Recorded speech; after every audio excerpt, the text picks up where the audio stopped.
మొదటి నుండి 6 వాక్యాలు నేను చదువుతున్నాను, ఆలకించండి ఒకసారి. ఇర్మియా గ్రంథం 18వ అధ్యాయం మొదటి నుండి 6 వాక్యాలు చదువుకుందాం.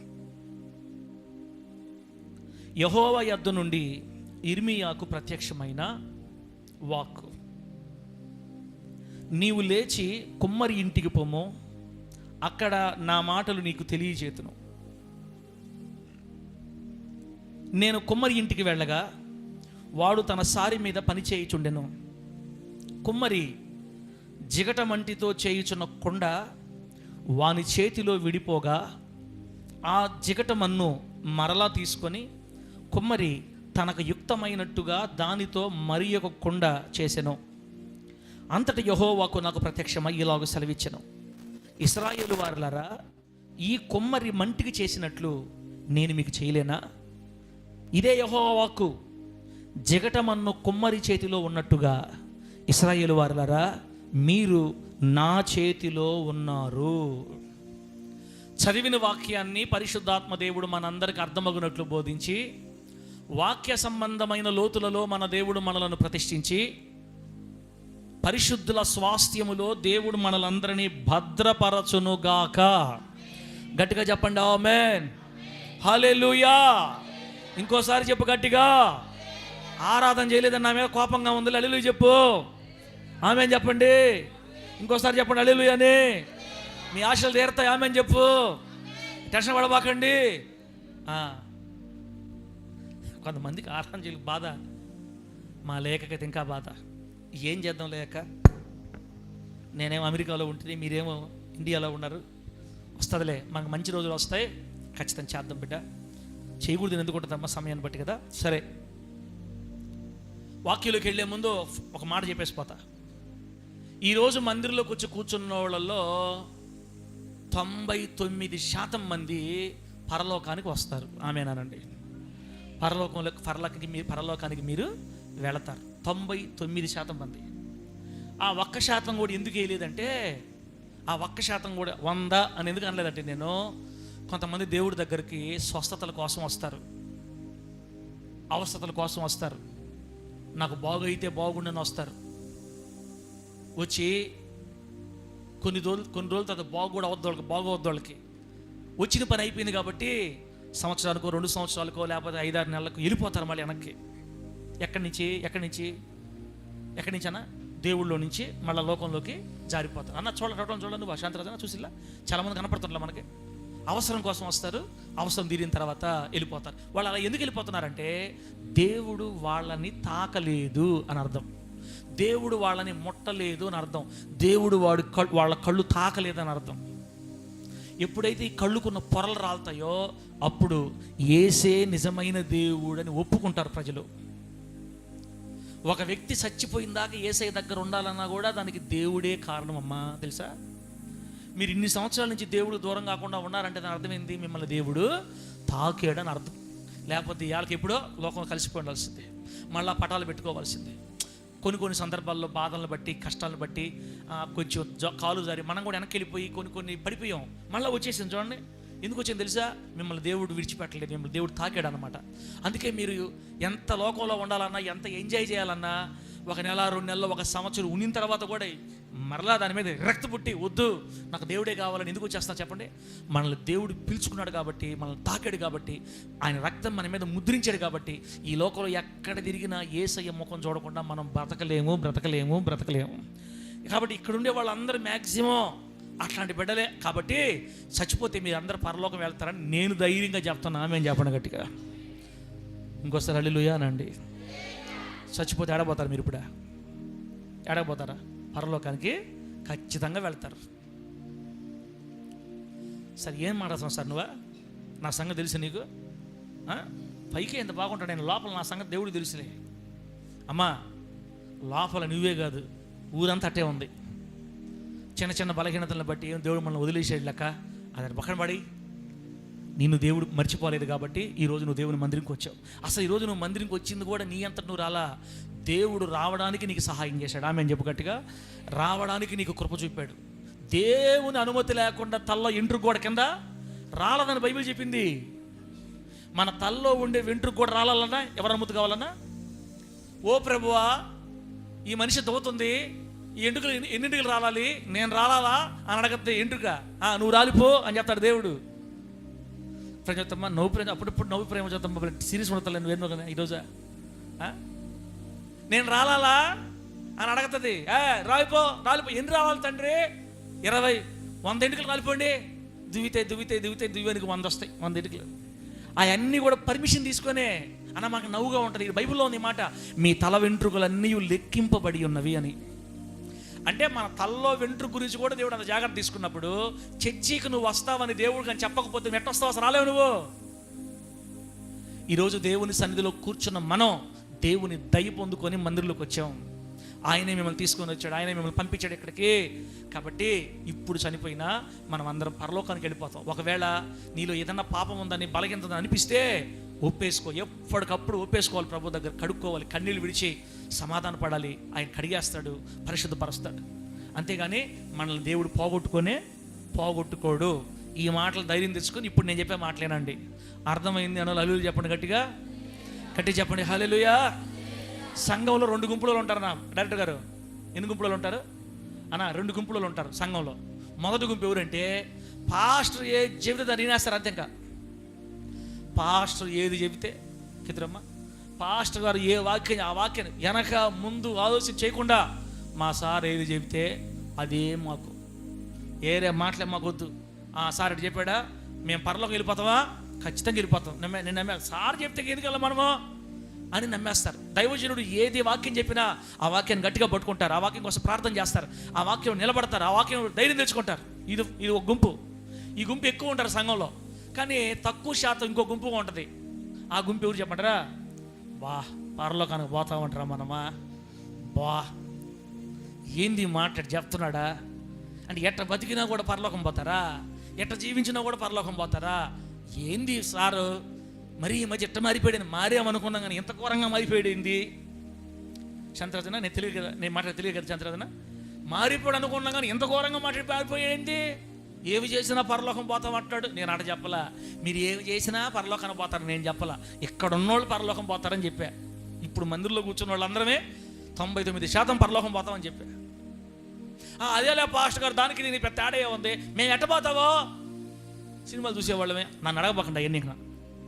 మీరంటే దేవునికి ఇష్టం, నేనంటే నా దేవునికి ఇష్టం.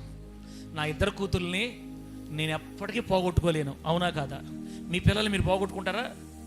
మంచోళ్ళు అయితేనే ప్రేమిస్తారా? చెడ్డోళ్ళైనా కూడా ప్రేమిస్తారా? శాంతక, నీ కొడుకు కూతురు మంచోళ్ళు అయితే ప్రేమిస్తావా? చెడ్డోళ్ళు అయితే ప్రేమించవా? అదేం సార్, పుట్టినోడు ఎవడైతే ఏమి వాడిని ప్రేమించాలి కదా సార్ అంటల్లా ఏమక్క? అది మా యొక్క మంచిగా చెప్పింది. మంచి వాళ్ళకంటే కూడా కాస్త అటు ఇటు ఉండే వాళ్ళ మీద ప్రేమ. రే ఇడు కొంచెం ఎప్పుడు బాగుపడతాడో, ఇట్టున్నాడు ఏంది, ఈ అమ్మాయి ఇటు ఉంది ఏంది, ఈ బిడ్డ బాగుంటే బాగుంటుంది అని వాళ్ళ మీదే దిగులు ఎక్కువ. కాస్త దారి తెప్పిన వాళ్ళ మీద దిగులు ఎక్కువ. కాబట్టి మనందరి మీద దేవుడు ప్రేమమ్మా. మీరందరూ పరలోకం పోతారు, ధైర్యం తెచ్చుకోండి. ఎవరు నరకాన్ని పోయేవాళ్ళు లేరు ఇక్కడ. నరకానికి పోయేవాళ్ళు ఎవరు? ఇప్పుడు చెప్పను, మళ్ళీ చెప్తాను. ఇప్పుడు బాగా మంచి మూడ్లో ఉన్నారు మీరు. మళ్ళీ ఇప్పుడు నరకానికి ఎవరు పోతారు చెప్పడానికి స్వస్థం కాలిపోదు మళ్ళీ. కాబట్టి పరలోకం వరకే మిమ్మల్ని ఆపి వాక్యంలో తీసుకోపోతా. దేవుడు మిమ్మల్ని దీవించును గాక. గట్టిగా చెప్పండి హల్లెలూయా. ఈరోజు దేవుడు మనతో మాట్లాడాలనుకున్న మాటలు ఏంటంటే, ఇర్మియా ప్రవక్తని దేవుడు కుమ్మరి ఇంటికి పొమ్మని చెప్పాడంట, ఇర్మియా పాస్టర్ గారిని. ఆ పాస్టర్ గారి పేరు చెప్పండి మనోహరన్న. ఆ పాస్టర్ గారి పేరు ఏం పేరు మనోహరన్న? ఇర్మియా ప్రవక్త పాస్టర్ గారిని, బాబు అబ్బాయి ఇర్మియా, ప్రభువా నువ్వు లేచి కుమ్మరి ఇంటికి వెళ్ళు. కుమ్మరి ఇంటికి వెళ్ళాడు. లేచి కుమ్మరి ఇంటికి వెళితే ఆ కుమ్మరి దగ్గరికి వెళ్ళి అలా పాస్టర్ గారు వచ్చేసరికి కుర్చీ వేసాడు. అప్పట్లో కుర్చీలు ఉన్నాయి ఏమన్నా తెలియదు. కుర్చీ వేస్తే పాస్టర్ గారు కుర్చీలో కూర్చున్నాడు. ఇతను పోయి పని చేసుకుంటా పాస్టర్ గారితో మాట్లాడు. ఏం పాస్టర్ గారు మరి చెప్పబెట్టుకు వచ్చారు, మా దగ్గరికి వచ్చారు, ఏం పాస్టర్ గారు అకస్మాత్తుగా వచ్చేసారు మాట్లాడుతున్నాడు పని చేసుకుంటానే. దేవుడు బొమ్మన్నాడాయా నీ దగ్గరికి, ఎందుకో తెలియదు, నువ్వు పని చేయి అని చెప్పాడు. అలా పాస్టర్ గారు కుర్చీలో కూర్చొని చూస్తా ఉన్నాడు ఆ పని చేసే అతన్ని. కుమ్మరిని చూస్తుంటే, బాగానేనమ్మా, ఇంత మట్టి ముద్ద తీసుకొని వచ్చి ఆ కుమ్మరి సారి మీద పని చేస్తున్నాడంట. ఒక ముద్ద పెట్టి చక్రం తిప్పుతా తను ఏదో పాత్ర చేయాలనుకున్నాడు, ఆ పాత్రను చేస్తూ ఉన్నాడు. ఇదంతా ఎవరు చూస్తున్నారు కూర్చొని? ఎవరు చూస్తున్నారు? సుబ్బరాయుడా, ఏసేపు ఎవరు చూస్తున్నారు? దానికి కూడా నవ్వట్లే కొంతమంది. నేను జోకులు వేస్తే నవ్వుతారేమో అనుకుంటే సుబ్బరాయుడు అన్న నవ్వట్లేదు. సుబ్బమ్మ ఇంకెట్ నవ్వుతారమ్మా మీరా? మందిరంలో ఆనందంగా ఉండాలా, ఆమె అని చెప్పండి గట్టిగా. లోపలన్నా నవ్వుకోండి కనీసం. బయటికి పక్కా నవ్వకపోయి రమాచార్య కదా పక్కా నవ్వద్దు, నెల్లూరు మందిరాలు ఓ నవ్వద్దు. అట్లా నవ్వకపోయినా లోపలన్నా కనీసం అట్లా ట్యూబ్ లైట్లు వేయాలి కదా. ఎవరు చూస్తున్నారు? పని చేస్తుంటే పాస్టర్ గారు చూస్తున్నారు. అంతలో ఏం జరిగిందంటే బాగా ఆ పాత్ర మధ్యలోకి వచ్చేసింది, చేయి పెట్టి రౌండ్ తిరుగుతూ ఉంది, అదొక రూపంలోకి వస్తూ ఉంది. అతను చూస్తూ ఉండగానే ఆ మట్టి సారి మీద ఇరిగిపోయిందంట. విరిగిపోయి మట్టి అంతా కింద మళ్ళా పడిపోయింది. టక్కన తిరిగే చక్రం మొత్తం ఆపేసాడు. ఆపేస్తే మొత్తం పోయింది కదా మట్టి అంతా. అక్క సారి మీద పనిచేసే మీరు చూసారా ఎవరన్నా? చూసిన చేతులు ఎత్తండి. సారి మీద పనిచేసేటప్పుడు చూసేవాళ్ళు, ఏంది మీరు ఊరు చూడమ్మా అంటే అది బాగా చెప్పాలి. నేను కూడా చూడలేదులే, వీడియోలు చూసా, ఆయన చూసాడంట. ఆ సారి మీద చక్రం దగ్గర పనిచేస్తూ ఉంటారు మొత్తం మీద. అతను చేస్తున్న పాత్ర మధ్యలోకి వచ్చి మట్టి ఇరిగిపోయింది. వెంటనే చక్రం ఆపేసి మళ్ళీ ఏం చేస్తారన్నా మొత్తం అదంతా కలిసి మట్టి అంతా దగ్గర తీసుకుంటారు. దగ్గర తీసుకొని మళ్ళీ ముద్ద చేసి ఎత్తి ఆ పక్కన కొట్టకుండా మట్టిని ఏంటి టైం బాగలేదు, ఈ పాస్టర్ వచ్చుకుని ఎదురు కూర్చున్నాడు, పని రావట్లేదు అనుకోకుండా మళ్ళీ ఆ మట్టిని ముద్ద చేసి మళ్ళీ పెట్టాడు. దేని మీద? చక్రం మీద, సారి మీద మళ్ళీ పెట్టాడు. మళ్ళీ పెట్టి పాస్టర్ గారు వస్తాడు, మళ్ళా పాత్ర స్టార్ట్ చేసి ఈసారి ఇరిగిపోలా నీట్గా. అతను ఏ పాత్ర చేయాలనుకున్నాడో ఆ పాత్ర షేప్ వచ్చేసింది. దాన్ని తీసి ఆ పాత్ర తీసుకెళ్ళి పక్కన పెట్టాడు. వెంటనే పరలోకంలో నుంచి సౌండ్ వినపడుతుంది. పైన నుంచి ఇర్మియా గారికి స్వరం వినపడుతుంది. అది ఆయనకి వినపట్ల, ఈయనకి ఒకటికే పాస్ ఒక్కటి వినపడుతుంది, అతనికి వినపట్ల. ఇర్మియా చూసావా ఆ కుమ్మరి ఏం చేసి చూసావా? అయ్యా చెప్పయ్యా ఏం చేశాడు చెప్పయ్యా. ఇప్పుడు మొదటిసారి విడిపోయింది మట్టి. ఆ మట్టిని ఏం చేశాడు కుమ్మరి? మరలా తీసుకొని వచ్చి మరలా ఆ సారి మీద పెట్టి తనకు యుక్తమైనట్టుగా దానితో మరి ఒక కొండ చేశాడు కదా. అవును ప్రభువా, చూశాను ప్రభువా, అవునయ్యా.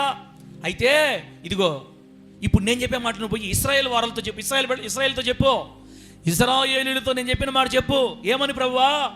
ఇశ్రాయేలు వారలారా, ఈ కుమ్మరి మంటికి చేసినట్లుగా నేను మీకు చేయలేనా? యెహోవా వాక్కు ఇదే, జిగటమన్ను కుమ్మరి చేతిలో ఉన్నట్లుగా ఇశ్రాయేలు వారలారా మీరు నా చేతిలో ఉన్నారు. దేవునికి స్తోత్రం కలుగును గాక. చెప్పండి గట్టిగా హల్లెలూయా.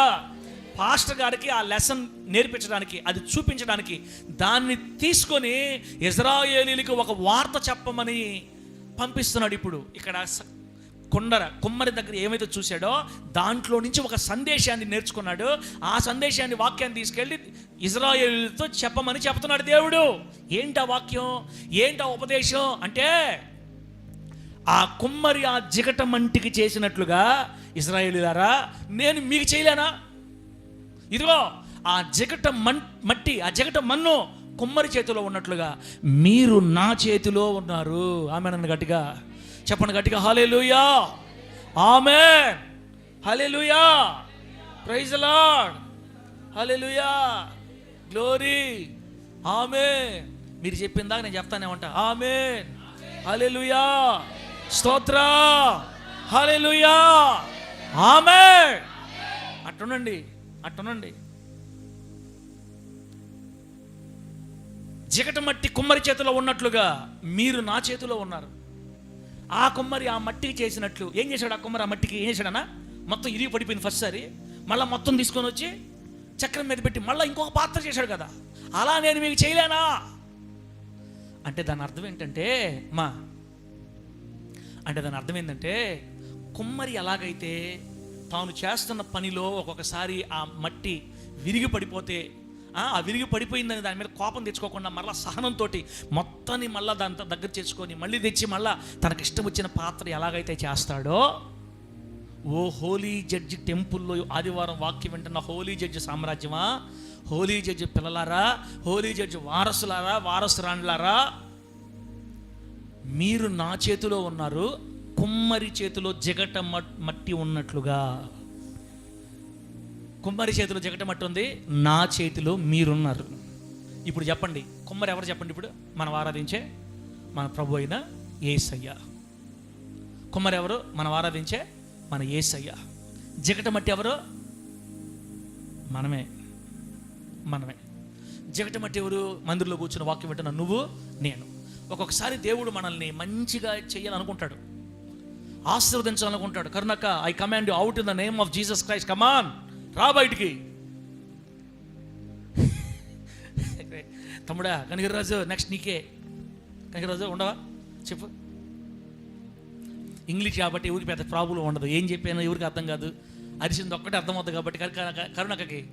ఇంకేం తెలుగు అయితే బాధ, ఇంగ్లీష్ కాబట్టి ఏం ప్రాబ్లం లేదు. అక్క, కుమ్మరి మన ప్రభు అయిన యేసయ్య, జిగట మట్టి నువ్వు నేను. ఇప్పుడు ప్రభు చెప్తాడు, మిమ్మల్ని నేను కొన్నిసార్లు బాగా ఆస్వాదించాలని, దీవించాలని, నా కోసం వాడుకోవాలని, నా కొరకు మీరు ఉపయోగపడాలని, నేను మిమ్మల్ని దీవించాలని, నేను మిమ్మల్ని మీ చేత నా పని చేయించుకోవాలని, మిమ్మల్ని చాలాసార్లు నేను నా కొరకు వాడుకోవాలని అనుకున్నాను. కానీ మీరు మీ సొంత ప్రయత్నాలు చేసి నేను అనుకున్న పాత్ర రూపంలోకి మీరు రాకుండా విరిగిపోయారు. మీ చేత నేను చేయించుకోవాలనుకున్న పని మీరు చేయకుండా మధ్యలోనే వదిలేశారు. మీ సొంత పనులు చేసుకున్నారు, నన్ను పక్కన పడేసారు, నన్ను దెబ్బలు కొట్టేశారు, నన్ను నా మాటకు లోపడలేదు, ఇష్టానుసారంగా లోపలికి వెళ్ళిపోయారు, బయటకు వెళ్ళిపోయారు, లోపలికి వెళ్ళిపోయారు, మీ ఇష్టానుసారంగా బతికారు, జారిపోయారు, విరిగిపోయారు, పడిపోయారు, రూపం లేకుండా పడిపోయారు.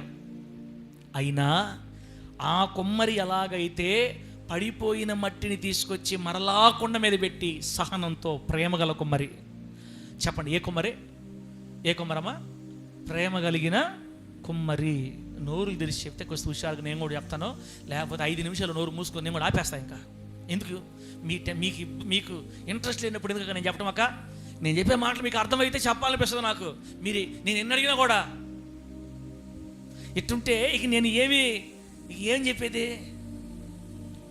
ప్రభు చెప్పాడు, మీ ఇష్టానుసారంగా చేసి మీరు విరిగిపోయారు. ఇప్పుడు దాకా మీరు అనుకుంటున్నారు, ఓయమ్మ నేను ఎన్నిసార్లు దేవుని చేత విరిగిపోయానో, నా ప్రభునికి నేను లోబడలా, ఎన్ని వాక్యాలు చెప్పినా నా బ్రతుకు మారలా, నేను లోకంలోనే ఉండాను, నా ఇష్టానుసారంగా తిరిగాను, ఇక నా మీద దేవుడికి ఏం ప్రేమ ఉంటుంది?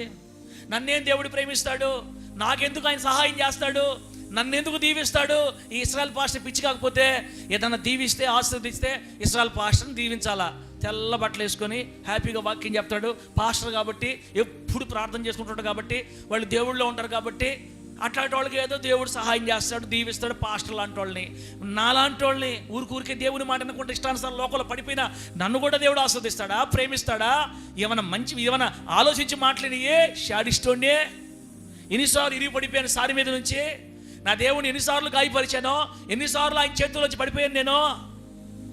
నన్ను దీవించడో, ఇంకా ఏదైనా దీవిస్తే ఆ ప్రకాష్ని, ఆ ప్రార్థన పరులు ఉండే వాళ్ళని దీవించాలా? లేకపోతే అలా ఉండరే, ఇప్పుడు సార్ దగ్గరగా ఉండి ప్రార్థనలో ఉంటారు, వాళ్ళని ఏమైనా దీవిస్తాడేమో. అలా ప్రార్థన పరులు నాలాంటి వాళ్ళు ఎందుకు దీవిస్తాడు దేవుడు? దరిద్రురాల్ని ఇప్పుడు 24 గంటలు నవ్వుతూ ఉంటాను, నన్ను దీవిస్తాడు దేవుడు. 24 గంటలు సినిమాలు చూస్తాడు, నన్ను దీవిస్తాడు దేవుడు అమ్మా అని అనుకుంటున్నాం మనమా. ఇప్పుడు ప్రభు ఏమంటాడంటే, ఆ కుమ్మరి ఆ మట్టికి చేసినట్లుగా నేను మీకు చేయలేనా? ఒక మనిషే తన చేతుల్లో విడిపోయిన ఆ మట్టి మీద అంత జాలి కలిగి, ప్రేమ కలిగి, సహనం కలిగి మరలా తీసుకొచ్చి ఇంకొక పాత్ర చేస్తే, పడిపోయి, విరిగిపోయి, జారిపోయి, నా చేతుల్లోంచి దూరంగా వెళ్ళిపోయిన మిమ్మల్ని నేను వదిలిపెట్టను బిడ్డ. నన్ను బైబిల్లో ఏమంటారో తెలుసా? నా పేరు బైబిల్లో ఏముందో తెలుసా? ఏముందా చదవండి, పైన ఏముంది చదవండి. దేవుడు ప్రేమాస్వరూపి. దేవుడు ప్రేమాస్వరూపి. జారిపోయిన సారె మీద నుంచి పడిపోయిన మట్టిని అంతటిని దగ్గర తీసి మళ్ళా తనకిష్టం వచ్చిన పాత్రగా చేస్తాడంట. అంటే ఆల్రెడీ పడిపోయి, జారిపోయి, లోకంలో పాడైపోయిన మీ బ్రతుకుల్ని, ఒకవేళ ఎవరన్నా అట్లా ఉంటే ఇక్కడ మరలా మిమ్మల్ని తీసుకొచ్చి సారి మీద పెట్టి ఆయనకి ఇష్టం వచ్చే మంచి పాత్రగా నిన్ను దేవుడు చేసుకుంటానని నీకు మాట ఇస్తున్నాడు. ఆమెను చెప్పండి గట్టిగా. వ్యర్థమైన మట్టిగా దేవుడు ఎవరిని ఇక్కడ చేయడు, వదిలేయడు, ఒక పక్కన పడేయడు. ఈ మట్టి వేస్ట్, ఇది నా మాట ఎన్నిసార్లు చేసినా.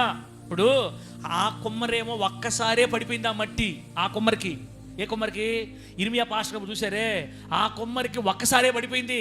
కానీ యేసయ్య సారె మీద ఉన్న మనం మాత్రం ఇప్పుడు ఎన్నిసార్లు పడిపోయామన్నా లెక్క ఉందా? లెక్క లేదు. లెక్క లేనన్ని సార్లు పడిపోయాం ఆయన సారి మీద. ఆయన ఒక రూపంలో చేయాలనుకుంటాడు, మనం పడిపోతూ ఉంటాం. ఒక రూపంలో మనం పడిపోతూ ఉంటాం. ఒక రూపంలో చేయాలనుకుంటాడు, మనం పడిపోతూ ఉంటాం. ఎన్నిసార్లు పడినా ప్రభు చెప్పే మాట ఏంటంటే, ఆ కుమ్మరి ఆ మట్టికి చేసినట్లు నేను మీకు చేయలేనా? ఆ కుమ్మరి చేతిలో ఆ మట్టి ఉన్నట్లుగా, చికట మట్టి ఉన్నట్లుగా మీరు నా చేతిలో ఉన్నారు. దేవునికి స్తోత్రం కలుగునుగాక. గట్టి చెప్పు హల్లెలూయా. అవసరమైతే కుంగ్ఫూ షాట్ కొట్టైనా మరలా నేను ఒక పాత్రగా చేస్తా. అవసరమైతే చేయబట్టుకొని తిప్పైనా లాక్కొని వచ్చి నా పాత్రగా మార్చుకుంటా. బిడ్డ, నీ చేత నా పని చేయించుకుంటా, నిన్ను ఆశీర్వదిస్తా. అమ్మా, నీ కన్నీళ్లు తుడుస్తా. అమ్మా, నీ బిడ్డల్ని నీ కళ్ళ ముందు ఆశీర్వాదకరంగా మారుస్తా. అమ్మా, నీ జీవితాన్ని దీవెనకరంగా మారుస్తా. అయ్యా, నేను ప్రయోజనకరంగా మారుస్తా. నువ్వు ఎక్కడున్నావు తెలుసా? ఎక్కడో లేవు. ముత్తుకూరులో ఉన్నాను సార్ నెల్లు అనుకుంటున్నావు. నువ్వు పిచ్చోడా, నువ్వెక్కడున్నావంటే నా చేతిలో ఉన్నావు. దేవునికి స్తోత్రం కలుగును గాక. ఆమేన్, hallelujah, praise the lord, glory. మీరు నా చేతిలో ఉన్నారు. మీరు నా చేతిలో ఉన్నారు. అబ్బా, ఒకసారి ఆలోచించండి నాకు ఆ మాట. మీరు నా చేతిలో ఉన్నారు. ఇక్కడ ఉన్న వాళ్ళందరూ ఎవరి చేతిలో ఉన్నారు చెప్పండి. ఎవరి చేతిలో ఉన్నారు? మీరు దేవుని చేతిలో ఉన్నావుటక్క. ఒకసారి ఊహించుకో, నువ్వు యేసయ్య చేతిలో ఉంటావు. మనము సినిమాలు చూసేవాళ్ళం అప్పుడప్పుడు. దాన్ని ఏదంటారు, చింపాంజీ సినిమా వచ్చాయి ఆ మధ్యకాలంలో. చింపాంజీ ఎంత ఉంటుంది? పెద్దది. మీరు ఎక్కడ చూస్తున్నారంటే సినిమాలో చింపాంజీ మాకు తెలియదు, మేము ఎప్పుడు చూడాలంట. పెద్ద చింపాంజీ చూపిస్తారు. మనిషి ఏమో దాని ముందు ఇంత టోళ్ళ ఉంటారు అనమాట. నేను చూసేనులే, మీరు చూడకపోతే నేను చూసేనులే. అప్పుడు అది ఆ మనిషిని హీరోయిన్ని చేతులు పట్టుకుని ఎత్తేస్తుంది. ఇటు ఎత్తితే ఇట్లా చూస్తుంది దగ్గరికి. అంటే అంత పెద్దవి ఉండవు, వాళ్ళు సినిమా చూపిస్తారనమాట. ఇట్లా చూస్తుంది కంటితో. అంటే నిజంగానే అంత పెద్దదైనట్టు ఈ మనిషిని చేతి ఒకరిని చెట్టు పట్టుకొని ఇటు ఇసిరేస్తే ఏడవచ్చి పడతాడు. చూసారా? అంటే ఒక జంతువుని పెద్దగా చూపిస్తేనే చేతిలో ఉన్నావు, నువ్వు నా చేతిలో ఉన్నావంటే పెద్ద చెయ్యి ఆ మధ్యలో నిలబడుకొని చూస్తుంటుంది ఆ మనిషి. ఒక జంతువుని పెద్దగా చూపించి మనిషిని ఆ జంతువు చేతుల్లో పెడితేనే ఆ మనిషికి ఏం కాకుండా కాపాడద్దు ఆ జంతువు. ఈ మనిషిని తినాలని ఏందో జంతువులన్నీ ఫైట్ పెడతారు. ఆ మొసళ్ళు వచ్చి లాక్కుంటాయి, ఈ మొసలు వచ్చి లాగుతుంటాయి, అవి వచ్చి లాగుతుంటాయి, డైనోసార్లు వచ్చి లాగుతుంటాయి. వాటన్నిటిని బకి డిష్ని కొట్టి ఈ మనిషిని రక్షిస్తుంటుంది. ఏంది? చింపాంజీ. ఒక కోతి, పెద్ద కోతి ఒక మనిషిని కాపాడాలనుకుంటే అన్ని జంతువులతో యుద్ధం చేసి డిష్ అని కొట్టి ఎగిరెగిరి దూకి మొత్తం మీద ఆ మనిషిని రక్షిస్తుంది అనమాట. ఓ పడిపోతుంటే టప్పను పట్టుకుంటుంది చేతులకి. బయట విచిత్రంగా ఉంటాయి అమ్మా. ఒక మనిషిని జంతువు కాపాడదలుచుకుంటే ఇన్నిటి నుంచి కాపాడితే సృష్టికర్త అయిన యేసయ్య చేతిలో ఉన్న నిన్ను నన్ను ఎవరు ఏం చేయగలుగుతారు? మనకేమవుద్ది అసలు ఆయన చేతుల్లో ఉంటే? మనల్ని ఎవరు చేసేది మనకు కీడు అమ్మా. కాబట్టి ఆలోచించండి తల్లే, మనం అందరం దేవుని చేతుల్లో ఉన్నామని వాక్యం చెప్పింది, నేను కాదు.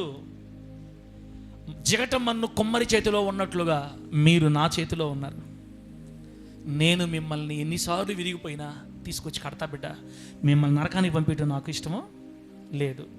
ఒకవేళ మిమ్మల్ని నరకానికి పంపించానంటే ఆ నరకం ఎటుంటో తెలుసా? మీ ఊహలకు అందనంత భయంకరమైనటువంటి నరకం. మన ఊహలకు అందనంత నరకం అది. 2 నిమిషాలు నిప్పుల మీద పెడితే ఎటుంటుందన్నా? 2 నిమిషాలు ఎందుకులే, ఒక 15 సెకండ్లు నిప్పులు పెడితే ఎటుంటుందన్నా? బాగుంటుంది, ఆనందంగా ఉంటుందా? కృపాకరం ఆనందంగా ఉంటుందా? అప్పుడప్పుడు కిరోసిన్ పోసుకొని అంటించుకుంటారు, కాలిపోతారు. వాళ్ళ బాధ చూడాలి మనం పోయి. ఒక 10 నిమిషాలు కాలుతారు అంతే, ఉడికిపోద్ది మాంసం అంత లోపల. ఎక్కడెక్కడ ఎట్లారా ఎక్కువ కాలిపోయి ఉడికిపోయి చనిపోతారు. తర్వాత ఊహించలేనంత భయంకరమైన శిక్ష అది. నరకం. ఆ భయంకరమైన నరకానికి తాను ప్రాణం పెట్టి కొనుక్కున్న బిడ్డల్ని పంపించడం ఇష్టం లేక ఆ ప్రేమగల తండ్రి మనతో చెప్తాడు ఈరోజు, నా పిల్లలారా మీరు నా చేతిలో ఉన్నారమ్మా. అయ్యా మీరు నా చేతుల్లో ఉన్నారు. ఒకవేళ మీరు విరిగిపోతుంటే నేను మరలా మిమ్మల్ని సారి మీద చేర్చి నాకు ఇష్టం వచ్చిన పాత్రగా మిమ్మల్ని మార్చుకుంటా. నేను పడిపోతున్నానే, నేను నిలబడలేకపోతున్నాను, నా దేవుడి కోసం జీవించలేకపోతున్నాను, మంచి భక్తి చేయలేకపోతున్నాను, బాధపడుతున్నారా? ఆ బాధ నేను చూశానమ్మా. మీరు ఎక్కడో లేరు, నా చేతుల్లోనే ఉన్నారు. నేను కుమ్మరిని, మిమ్మల్ని నాకు ఇష్టం వచ్చిన పాత్రలుగా చేస్తా. మీరు చేయాల్సినంత ఏంటంటే నాకు లోబడండి. ఆమేన్ చెప్పండి, గట్టిగా చెప్పండి హల్లెలూయా. ఏం చేయాలి మనం? ఆయనకి ఏం చేయాలి? మనము లోబడాలి. ప్రభువా, నీకు ఇష్టం వచ్చినట్టుగా నన్ను చేసుకో ప్రభువా, నీకు ఎలా అనిపిస్తే అలా చేసుకో ప్రభువా, కానీ నా ద్వారా నీ పని జరగాలి ప్రభువా, నీకు మహిమ రావాలి ప్రభువా, నన్ను నువ్వు ఎలా వాడుకోదలుచుకున్నావో అలా వాడుకో తండ్రి, నీకు నేను అప్పగించుకుంటున్నాను, నన్ను నేను నీకు సమర్పించుకుంటున్నాను. ఒక భార్య తన భర్తకు ఎలా అప్పగించుకుంటుందో, ఏనా మన భార్యలో మనకు అప్పగించుకుంటారు, అప్పించుకోరా? మనం ఏ జీవితం చేస్తారు, ఎలా ఉండమంటే అలా ఉంటారు, ఎక్కడ రమ్మంటే అక్కడికి వస్తారు, ఎక్కడికి వెళ్ళమంటే అక్కడికి వెళ్తారు. భర్తకు అప్పగించుకుంది భార్య. ఇక ఆ భార్య బాధ్యత అంతా భర్తదే. ఒక భార్య తన భర్తకి ఎలా అప్పగించుకుంటుంది అన్ని విషయాల్లో, మనము కూడా మన తండ్రికి అన్ని విషయాలు అప్పగించేసుకోవాలి. నీ ఇష్టం తండ్రి, నువ్వు ఎలా ఉండమంటే అలా ఉంటాను తండ్రి, నన్ను నీ మహిమ కొరకు వాడుకో తండ్రి. అయ్యా, ఈ లోకంలో నీ కోసం బ్రతకాలయ్యా, ఇదే ఆశ మనకి.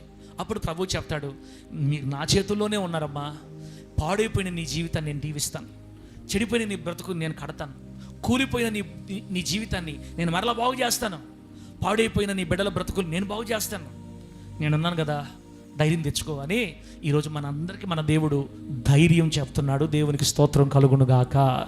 గట్టిగా చెప్పండి హల్లెలూయా. మన దేవుడు ప్రేమ స్వరూపి. ఆమేన్. ఎవరు మన దేవుడు? ప్రేమ స్వరూపి. ఇక్కడున్న ఏ ఒక్కరు కూడా నశించిపోవడం మన దేవుడికి ఇష్టము లేదు. అందరూ బాగుపడాలి యేసు నామములో. 5 సంవత్సరాల క్రితం దూరం అయిపోయిన మా అబ్రహాం అన్న శారక్కను కూడా లాక్కొచ్చాడు దేవుడు యేసు నామములో. ఆమేన్. ఎవరు నశించిపోవడం దేవుడికి ఇష్టమో లేదు బిడ్డ. ఎంత దూరం అయిపోయినా ప్రేమతో మరలా పట్టుకొని లాక్కొచ్చుకుంటాడు దేవుడు. నరకానికి వెళ్ళడం ప్రభుకి ఇష్టం లేదు. ఆరని అగ్ని గంధకాలతో మండే గుండంలో మనం కాలిపోవడం ప్రభు చిత్తము కాదు. మనము ఆయన రక్తము పెట్టి కొనబడిన వారిని, మనల్ని ఆయన రక్తం ఇచ్చి కొన్నాడు. ఆయన ప్రేమ స్వరూపి. అందుకే పాడైపోయిన జీవితాన్ని బాగు చేస్తానని చెప్తున్నాను. మనతో మిమ్మల్ని బాగు చేస్తానమ్మా, నేను మిమ్మల్ని దీవిస్తాను, రండి నాకు అప్పగించుకోండి. దేవా, నువ్వు తప్ప నాకు ఎవరు లేరు తండ్రి, నన్ను నిలబెట్టు. నా పిల్లలు కూడా చెడిపోయిన పరిస్థితిలో ఉన్నారయ్యా, వాళ్ళని కూడా జ్ఞాపకం చేసుకో అంటే, నిన్ను బట్టి నీ బిడ్డలను కూడా జ్ఞాపకం చేసుకొని, పగిలిపోయిన, చెడిపోయిన, జారిపోయిన, పగిలిపోయిన బ్రతుకులు వంటి జీవితాలు మనలో ఎంతమందిలో ఉన్నాయో అందరి జీవితాలు నా దేవుడు మరలా ఒక ముద్దగా చేసి కొత్త పాత్రగా చేస్తాడు యేసు నామములో. కొట్టు సపలు కొట్టి వేసాయికి ఒక్కరు కూడా సపలు కొట్టట్లా. మీ తలకాయలు హల్లెలూయా కొట్టు గట్టిగా. దేవుని నామానికి మహిమ కలుగును గాక. హల్లెలూయా. ప్రేమ స్వరూపి, ప్రేమ సామ్రాజ్యాధిపతి. రథం పెట్టు, తల ఎక్కువ. మరణము కంటే అది చప్పట్లు. ఆమేన్. ప్రేమ స్వరూపి, ప్రేమ సామ్రాజ్యాధిపతి, మరణము కంటే బలమైనది యేసయ్యా నీ ప్రేమ. ప్రేమ స్వరూపి, ప్రేమ సామ్రాజ్యాధిపతి, మరణము కంటే బలమైనది యేసయ్యా నీ ప్రేమ. పుట్టిన నాడే రహస్యముగానున్న నన్ను రక్తపు వాసన కడిగి నీ గుండెకు హత్తుకున్నావు. పుట్టిన నాడే అసహ్యముగా, పుట్టిన నాడే అసహ్యముగా ఉన్న నన్ను స్తోత్ర రక్తపు వాసన కడిగి నీ గుండెకు హత్తు యేసయ్యా అమరమైనది నీ ప్రేమ మధు ఎన్నటికీ వివరించునోనే కడవరకు. స్తోత్రం. యేసయ్యా అమరమైనది నీ ప్రేమ మరువలేను ఎన్నటికీ వివరించునోనే కడవరకు. ప్రేమ స్వరూపి ప్రేమ సామ్రాజ్యాధిపతి. స్తోత్రం.